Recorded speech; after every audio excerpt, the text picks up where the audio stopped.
नमस्ते प्रणाम। मैं हूं सोनिया यादव। अपने चैनल में आप सभी लोगों का स्वागत करती हूं। मैं एक बहुत ही प्यारा सा जोक गीत लेकर आई हूं। बहुत ही प्यारा हंसी मजाक का गीत है। एक बार आप लोग सुनिएगा, जैसा लगे कमेंट में बताइएगा। धन्यवाद। ना बेली छाहिया ना बाबूरा छाहिया, ना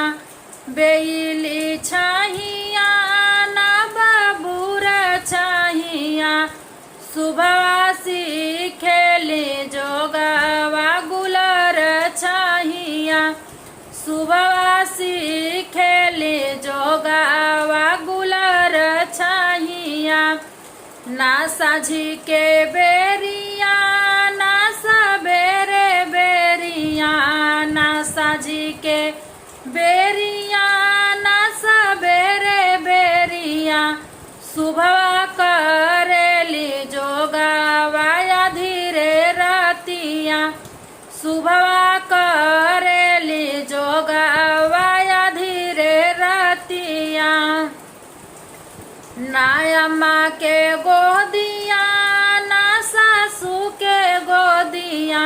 ना अम्मा के गोदिया ना सासू के गोदिया, सुबह करेली जोगावा दुल्हा के से जिया,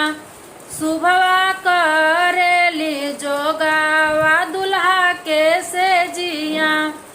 ना सुतेले दूल्हा ना जागेले दूल्हा, ना सुतेले दूल्हा ना जागेले दूल्हा, दूल्हा घूरी फिरी खोजेले से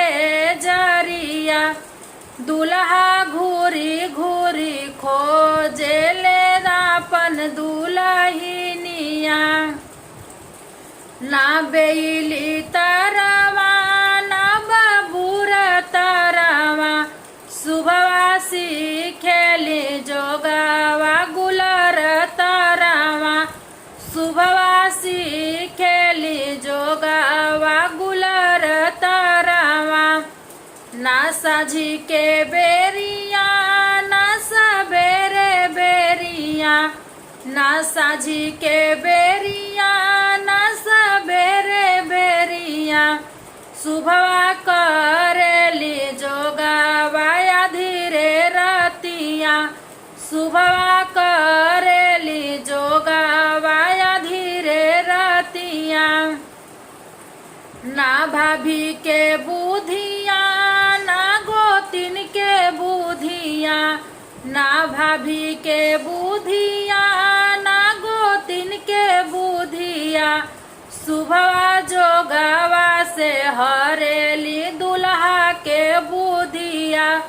सुबह जोगावा से हरेली दुल्हा के बुधिया, नाही खाले दूल्हा नहीं पिएले दूल्हा, नाही खाले दूल्हा नहीं पिएले दूल्हा, दूल्हा हिरी फिरी खोजेले से जरिया, दूल्हा हिरी फिरी खोजेले से जरिया, ना दीदी के मातिया ना ननद के मातिया, ना दीदी के मातिया